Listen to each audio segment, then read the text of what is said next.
Assalamualaikum warahmatullahi wabarakatuh. Perkenalkan, nama saya Muhammad Khalilur Rahman dengan NIM 24881020013 dari kelas PBA 4B. Nah, di sini saya akan memaparkan ringkasan atau rangkuman materi dari kelompok 1, 2, dan 3. Baik, langsung saja. Untuk kelompok 1, yang mana di situ membahas tentang ilmu al-lugha an-nafsi atau tentang ilmu psikolinguistik, yang mana ilmu tersebut gabungan antara ilmu bahasa atau linguistik dan ilmu psikologis. Nah, yang mana ilmu psikologis di sini membantu menjelaskan bagaimana kita mengetahui bahasa yang diproses dalam pikiran manusia.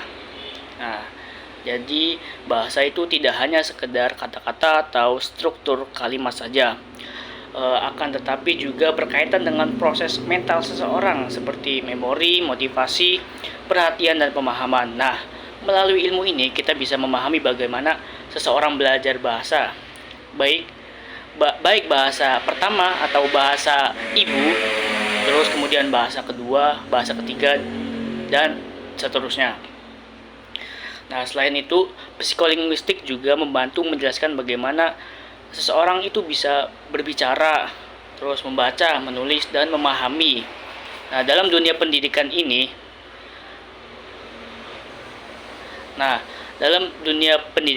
ilmu ini sangat penting bagi seorang guru, yang mana kita sebagai calon guru itu penting untuk mempelajari ini. Karena apa? Kita bisa membantu memilih metode pembelajaran yang sesuai dengan kondisi siswa. Contoh, kita mengajar seorang anak-anak SD atau MI. Nah, kita masa menerangkan dengan bahasa yang tinggi seperti bahasa pada kita menjelaskan di SMA atau SMP, kan tidak mungkin. Nah, maka kita disesuaikan di situ. Nah, kita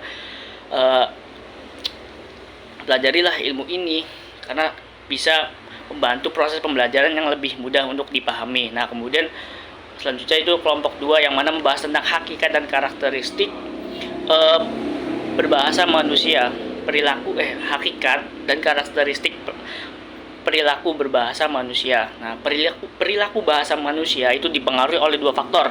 Yang pertama itu faktor bawaan dari diri manusia atau faktor dari bawaan dari lahir, kemudian ada faktor lingkungan, yang mana faktor lingkungan ini berkaitan dengan interaksi sosial. Nah, kemudian bahasa manusia itu memiliki karakteristik atau ciri khas, yang mana ada 3. Yang pertama bersifat fleksibel, yang pertama bersifat kreatif, kemudian bersifat fleksibel, kemudian berkaitan dengan konteks. Nah, maksudnya gimana?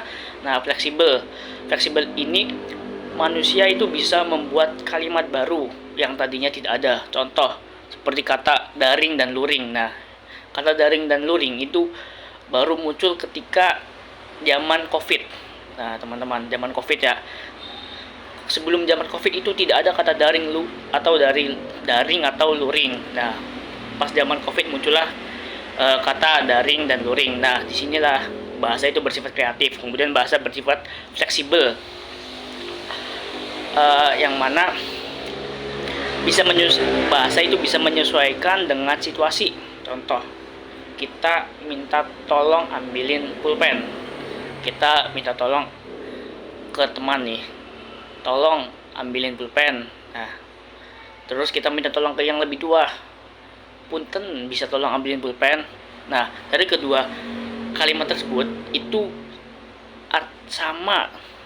maknanya sama, yang mana bermakna tolong ambilin pulpen, tetapi dengan situasi yang berbeda. Situasi mana itu teman yang seumuran dan orang yang lebih tua dari kita sendiri. Kemudian, nah, itu bahasa bersifat fleksibel. Kemudian bahasa bersifat berkaitan dengan konteks. Nah, contoh, maksudnya apa?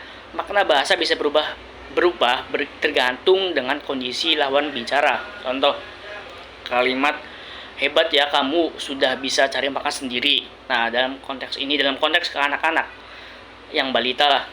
Dalam konteks tersebut makna makan sendiri itu benar-benar makna pure, makna sendiri, makan sendiri.